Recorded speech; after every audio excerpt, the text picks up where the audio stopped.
I'd say that. All right, everyone. So, while I made my last video kind of about which roles Genshin characters go into, this one is going to cover a different dimension. I think when people talk about tier lists or what characters you should pull for, it's not often clear what their character requires out of you. A lot of content creators have very invested accounts and are really knowledgeable, but are going to look at characters from a strictly endgame perspective. Like, where is kind of like their reasonable ceiling? Now, granted, if you're spending a lot of money and can get multiple constellations or do resin refreshes or just really focus on one or two characters, they can go far more powerful than anyone could reasonably expect. Most people aren't in that situation, right? So you want to know, what do you have to put into a character for them to be useful? That's what I'm going to call the investment point. Like, how much does a character take before they begin to feel really impactful in a way in that, like, maybe they could be valid in Abyss. Not necessarily the best option or the most useful option or whatever, but like useful for that or for your world bosses or your weeklies. Um, Depending upon your team selection, some of those fights, if you bring the wrong team, they can be pretty challenging. That said, characters have a lot of different breakpoints in terms of what they require, and likewise, they have very different returns. Like, for example, some might not require a large investment, but come online very quickly and can help you more or less right away. Whereas some other characters do require a large amount of investment and are not that useful beforehand. So we're going to start here and kind of move a chart around. I think I have an idea where everyone goes, but we'll see if I have to move anything. Starting with travelers, my thought on the traveler is that they don't require a lot to come online. This also is because you get a lot of their constellations for free. They're not particularly powerful either. I do think a traveler can be useful. I know I've seen videos of Abyss clears with Geo Traveler. I think Animal Traveler can be fun. They bring some CC and particle generation. I know Electro Traveler feels like a battery, but there are many better options in most cases. So I'm kind of putting them down here. Now, granted, with different elements, who knows? That could change. Another thing is that to get your traveler powerful in different elements, each one requires talent books. So that ends up being a lot of resin. Albedo. Albedo is a character that really only needs some generic defense artifacts to come online. And he can be impactful quickly. He does a good amount of off-field damage, which is useful. He provides an EM buff, which is great if you're running a reaction team, though he will do some crystallized reactions as well. So his investment requirement is pretty low. He's pretty strong out of the box.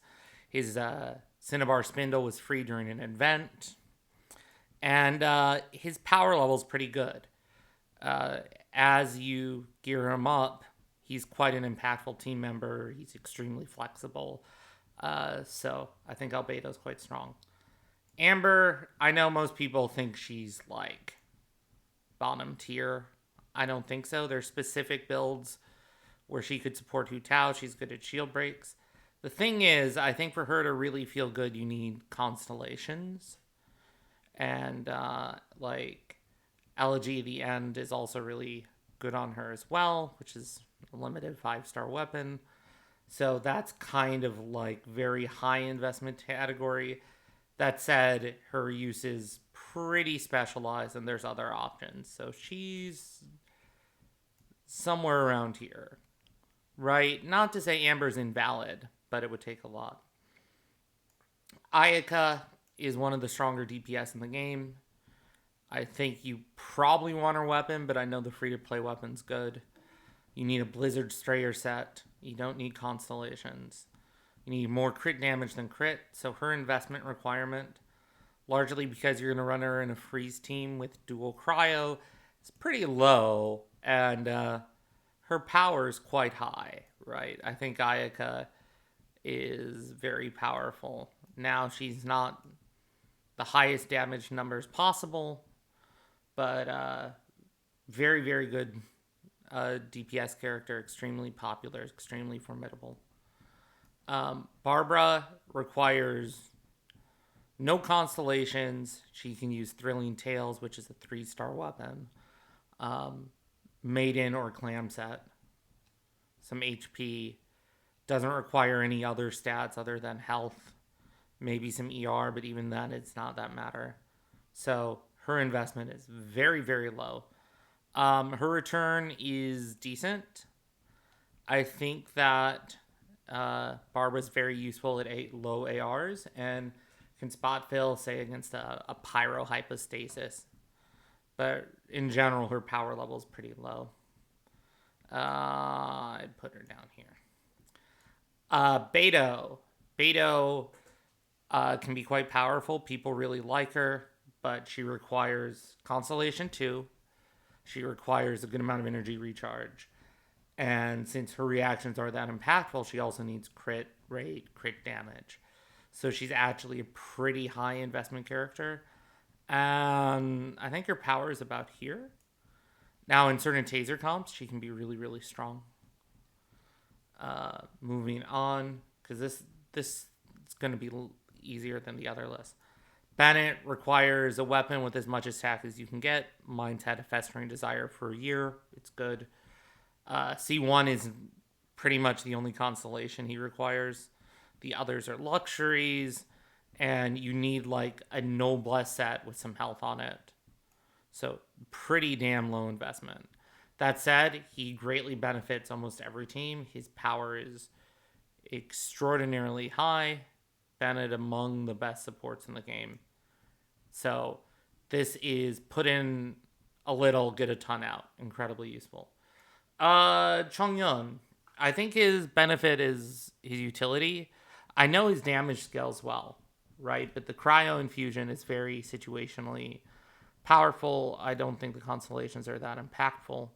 I don't think he's that strong. It's very situational. I'd put him around here. Diluc. Diluc has been power crept by better DPS.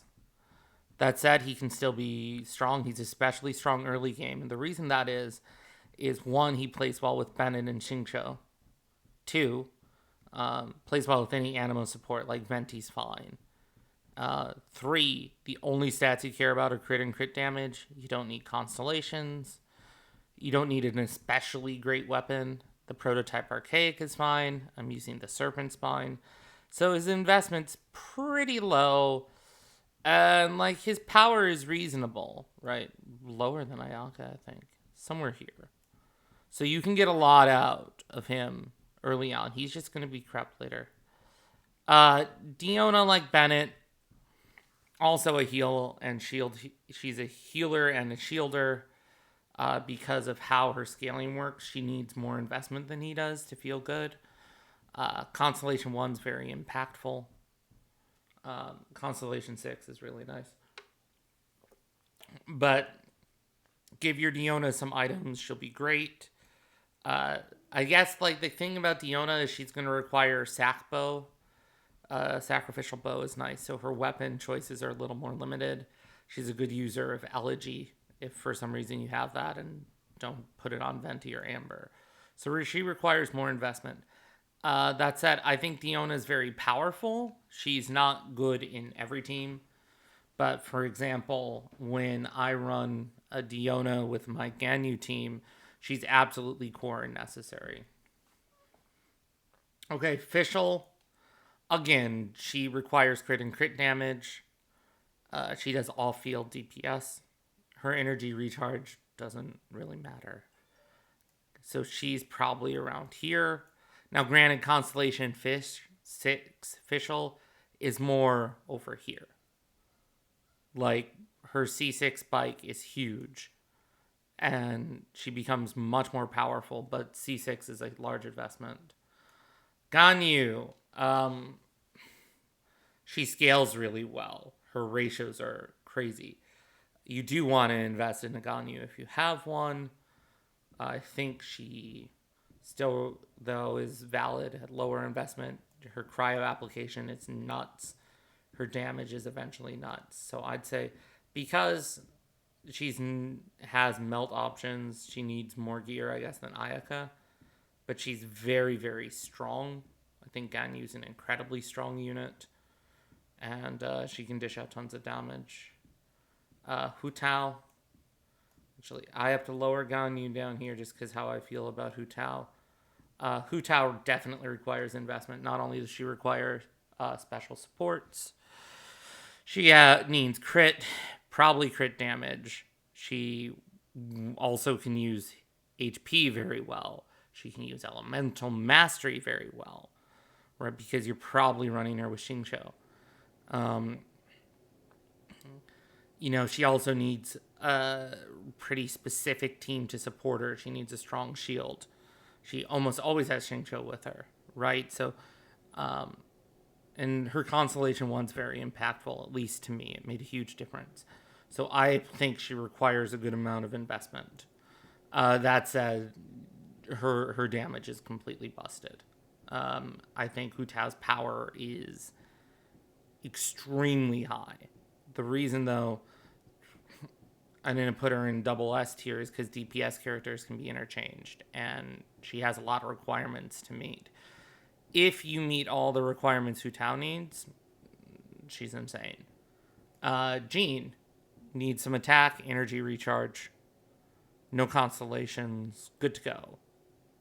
Low investment. She can heal, she can provide a viridescent buff, and maybe around here. I think Diona brings more to the table, though she probably requires more investment. Jean's doesn't require a lot. Jean's more situational. Kaya, not that his stats are needed. You need crit damage mostly and some crit, but you definitely need constellations for him to come online. So I put him over here. Hu Tao needs to be here.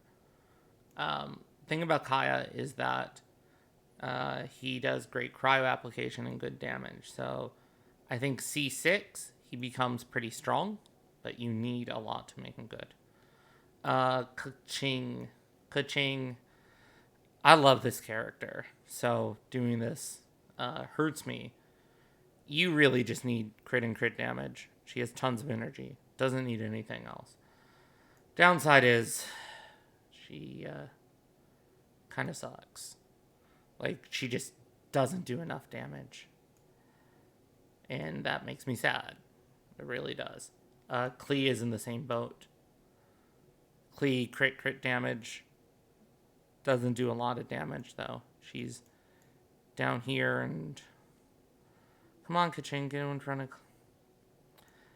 Again, Klee is a great character. I love her personality.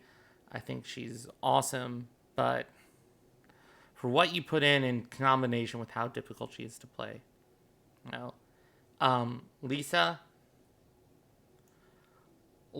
here requires constellations. Her C4 is very impactful. Her C6 makes her E skill actually kind of valid.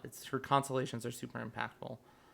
That said, she's basically used as resistance shred in Euclid teams. So she's one of the few sources of that. So I guess that's nice, but it's not particularly powerful. So I actually think Lisa requires a lot of investment, and her power is not that great. Travelers, I'm sticking them together. Lumine's my traveler, so she sits on top. Mona needs some energy recharge. Noblesse is fine. Emblem is fine. She has large impact, low investment. I put Mona around here. Ningguang is a DPS character that requires constellations. Now, granted, I think C1 is her biggest constellation. C2 is really big too. C6 is really powerful. Sadly, I have a C5. I don't have a C6. I wish I did. That said, she doesn't have reactions, so you need crit damage. You need pretty decent artifacts. But even without C6, she's pretty strong. So you need a lot of stuff on her. Her power levels, I guess, about here. She's not as strong as S tier DPS, but I love her passive. She's useful against like Geo Wolflord. And honestly, I play Ningguang almost every day, so I think she's a great character. But there's no question top tier DPS are just stronger. Noelle.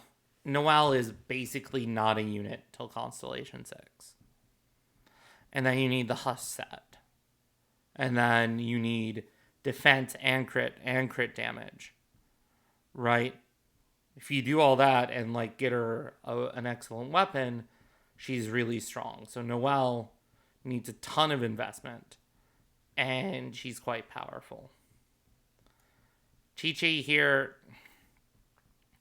Chi-Chi heals with just about anything. You need some attack, some ER. Sack Sword and Tenacity and Millith is nice, but that's like a specialized build. But her investment requirement's very low. Her power level is... She probably heals a little better than Barbara. It's a different kind of healing. She doesn't make you wet, which is good. But her investment requirement is low. Razor is the definition of cheap deeps. He requires very little investment to come online. Again, crit damage. And Chong Yun should be here because he's still useful. And that said, he's just massively outscaled. So Razor's down here. That doesn't mean, again, like even these characters, like a well-invested Razor can do well. If you support him, you give him good stuff, he can't do well. But like if you did the same, took your Razor items and put them on Eula, for example, there'd be no comparison. Sucrose, she does need a sacrificial book, which you should get eventually, even if you don't wish that often. C1 is very impactful, not required, but very nice. And some EM and VV set, but she's very strong. I'd actually think Sucrose is here. I do think she's a little stronger than Albedo with equal investment. The reason, though, like Albedo's way more flexible, and also there are really strong options there. Tartaglia, Ajax Gongzi, my child, is a driver, strong character, quite powerful, needs support in items though. So my understanding is his investment requirement is pretty high, and his power level is pretty good. I'll put him around here.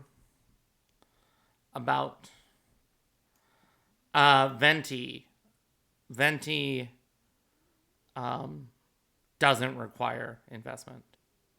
A level 1 Venti that has just like enough HP to survive and enough ER to cast his ult reasonably quickly is extraordinarily powerful. So I think he requires basically nothing. And he's extremely strong. Now, I know some people do get on Venti because against certain situations, particularly against bosses, he's probably down here. But against a group of mobs, he's the strongest unit in the game. Completely busted. I think Venti's outstanding unit. Xiangling will require crit. She'll require crit damage. She'll require energy recharge. Elemental Mastery is nice. Her C4 is hugely powerful. What else was I going to say? Her best weapons, for example, the Wave Breakers, which I have at R5,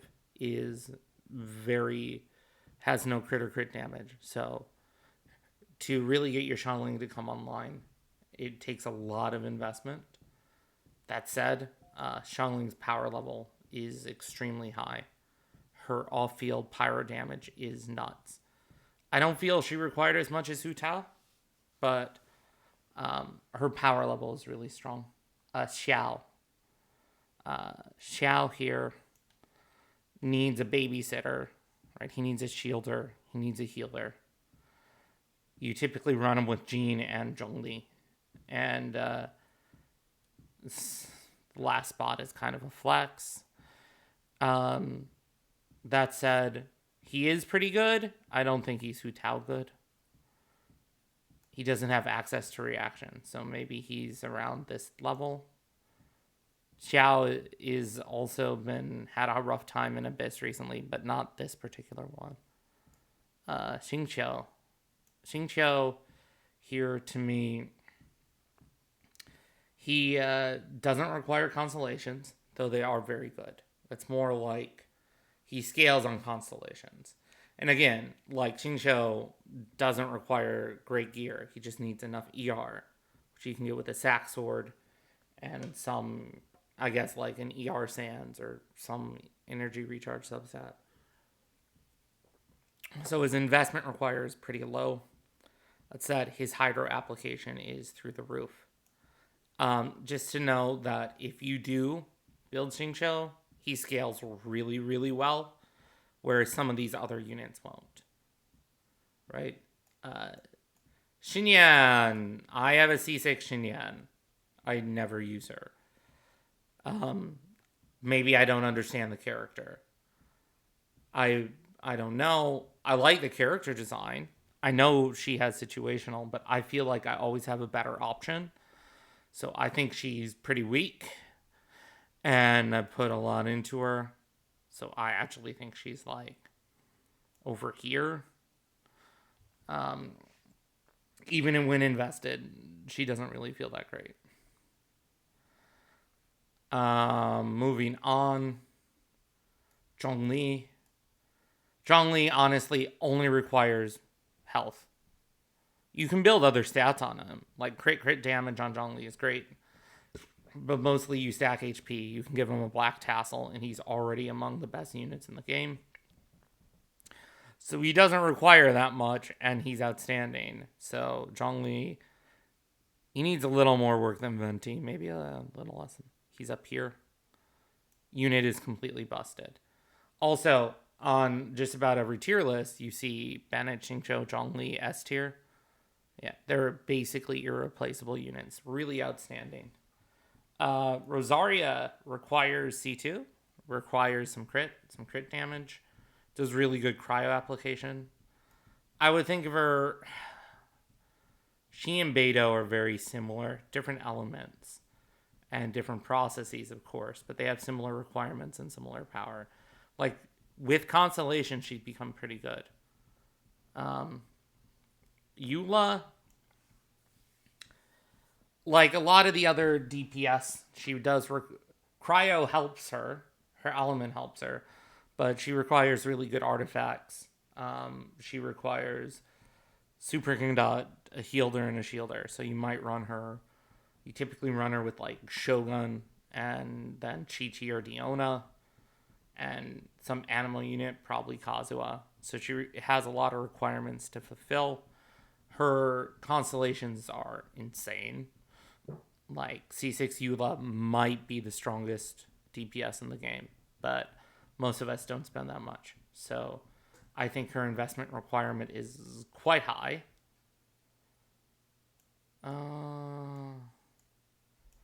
Probably this is more accurate. Her power level is also completely nuts. Really, really strong unit. Yanfei. There are two Yanfei builds. We'll talk about them both. For Tank Fei, it's based around her Constellation 4 shield. Her investment is less, but she does need constellations. And her power is good. She's basically a pyro shielder for Hu Tao. Very acting de facto similar to Toma. If we have DPS Yanfei, I know she can out DPS Diluc. She requires C6. So I think she, again, comes online a lot later. Now, she has reactions to access to reactions, which Ningguang doesn't. But I feel like Ningguang is hitting harder. I mean, she has to, Chichio. Kazuha. Kazuha requires a Viridescent set, some EM, enough ER. So maybe a little more than Sucrose. That said, he's extraordinarily powerful. One of the most powerful units in the game. Very, very high ranked. Yoimiya, like many other DPS, she's going to have a lot of requirements to come online. You might want her with Xingqiu or Official or Shogun or Bennett. She has a couple units that she likes to run with. She's very, very good with Yunjun, for example. Or I guess she works well with Ayato now. That said, she becomes quite powerful. I don't think as busted as Hu Tao or Eula are. And maybe not quite as much investment required, but she's pretty strong. Let's move on. Sayu requires basically no investment. She's also not powerful. In terms, like, her combat power is pretty damn low. But I think in terms of quality of life, Sayu is the best unit in the game. I love Sayu. Trust me, I love her. I'm not taking her into Abyss. Her power level is not that good. She can heal. She can apply Viridescent Shred. But I think she's the weakest of the dedicated healers. And her damage output is low. Again, I don't know what this meme picture is. No idea what that is. Shogun. Raiden Shogun's an incredible unit. She does require crit and crit damage and energy recharge. And she does have, the catch is really good, but her 5-star weapon's incredible. So she requires a lot, but her power level is astronomical. So she ends up in this kind of cluster here. Yeah, no, she's extremely strong. Kujosera, situationally good.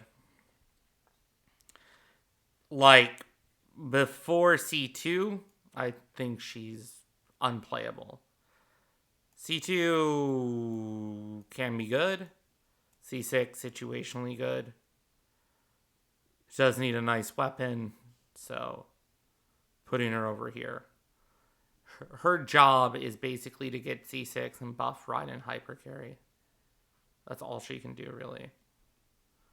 Moving on to Kakomi. I'd say that her power level is good. The off-field Hydro application is nice. She heals well. She can tank things. It's valuable roll condensation. She can drive teams. Like, I personally never thought she was that powerful. But the Abyss data says that people who have her love her and use her all the time. Her investment required is pretty low. So I'm going to put her here.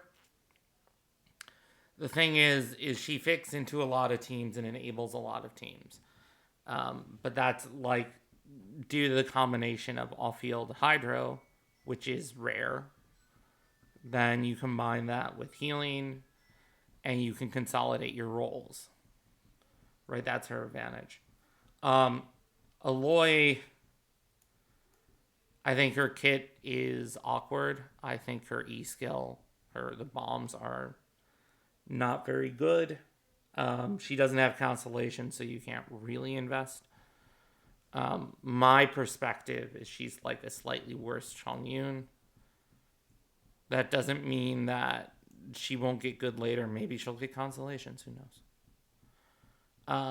Toma does not require a lot of stats. Maybe hit points, energy recharge. His constellations are nice. I don't think he's particularly powerful. You basically swap him into a Hu Tao team, so you can use Zhongli on the other team, or to get Pyro Resonance. So he requires some investment, and I think his power level is about here. Arataki Ito. Like so many DPS characters, he does require a nice weapon and a nice artifact. I think he's pretty strong. He doesn't require as much babysitting as Xiao does. That said, I think that Ito's power is good, but maybe not as good as these other DPSers. So I'm going to put him around here. I guess he and Xiao are about equal. I think both Eula and Hu Tao, Ayaka and Ganyu are higher than Ito and Xiao. And that's because Eula's numbers are bonkers and the other two can freeze or vate. Goru. Goru basically exists to buff Ito. He requires constellations to really come online. He feels like a very low impact unit otherwise. So he needs a lot of constellations. Not particularly good stats, though. That said, I don't think he's that powerful. Now, Goro Ito is very strong right now. So he could be good. He could eventually be good. Honestly, for Ganyu, Nayaka, they should be over here. Moving on. Shenhe doesn't require constellations and just requires a ton of attack on her artifacts. The thing is, you very much want her weapon. So she does require some investment. Like Goru or Saura, Shenhe's sole purpose is to support Ayaka teams. She is great at supporting Ayaka teams, but anything else, no. So I don't think she's super powerful outside of that situation. But in the right spot, she can be good. That said, she's a 5-star, so she requires more wishes, right? So, say, should I get Goru and Ayato or Ayaka and Shenhe? Those pairs might be similar, but Goru's a 4-star and Shenhe's a 5-star. So that said, Goro requires constellations. I guess you play what you like. Yunjun. Right now, Yunjun is an on-hit support. She feels good. I feel like her power level exists. She scales well with constellations. So I'm going to put her on the right side. That said, she only supports Ayato or Yoimiya, so I'll go here. Yai Miko. She's an Electro sub DPS. I think her power is about the same as C6 Fischl. She takes up more field time and does more damage. Right? So your DPS is on the field less, but your sub DPS does more. Mini Electro units, she'll require good artifacts and a good weapon. So I think her power's around here. Ayato. I think if you want him to be your main DPS, he comes over here and he does like that field time. Sub DPS requires less. Crit and crit damage are good. He needs a little energy recharge. Not particularly ton of investment. Maybe around here. Yeah, now come and thinking about it, I'll move these two over. And this is because I want a thing, okay? So think of it this way. The characters on the left don't require constellations. Or they might at most require C1. And they don't need super optimized artifacts to play great. Right? They can be very useful very quickly. I guess someone like the healers, Kakomi, Barbara, Chi-Chi, even Bennett requires very little to come online. Mona, her power is in her Q. So, as long as her Q gets off, she's good. Jean heals, right? Zhongli, the power's in the shield. Venti's the power's in the crowd control. Xingqiu's power in the hydro application. Right? Kazuha gives transfer buff. Right? So up here, you have people who bring lots and lots of utility. So they don't require that much investment. Down here, I think they're just power crept. In this section, these are our power crept DPS. Chongyun and Alloy are similar units. Fischl, I want to remind, C6 is over here, very similar to Yai. C0 is still nice. When you come over to the far right side, you have niche builds. Kaya constellations, Sara constellations. These characters, the 4 stars far on the right, require constellations to be useful. And a lot of them. So they require lots of investment. I'm still not sure they're better than the 5 stars. The DPSers in this chunk, though, you'll see a lot of main DPS here. If you get them online, they're super powerful. Right? And the sub DPS here, too, if you get them online, they can become very, very useful. I guess some supports here, Yunjin requires some constellations to feel better. She's still pretty good at C0. And then Toma, I just don't think he's that strong. Like, he's a cool character, but we put him in, no one plays Toma. Like, Zhongli's shield is better. His pyro application isn't enough to matter. Right? So, he's essentially a worse Zhongli. I guess the only exception is you pair him with Hu Tao. Then I don't know what this meme picture is. Don't particularly care. Right? So, basically, if I'm thinking of it, what I would do is the characters in the top left become usable very quickly. I would use them. That doesn't mean they're poor to invest into. If I was building a new team, I would pick one of these S tier carries and pump resources into them. They'll require it. They'll get a lot out of it. Characters in the lower left, I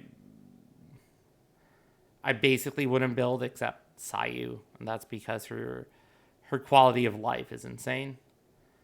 Characters in the lower right, I also wouldn't build unless my account's well developed. That's kind of like a fun luxury option. And then the sub DPS on the upper right are, use the ones you have, use the ones that are applicable. That said, I think a lot of this is really opinionated. I think my opinions are founded.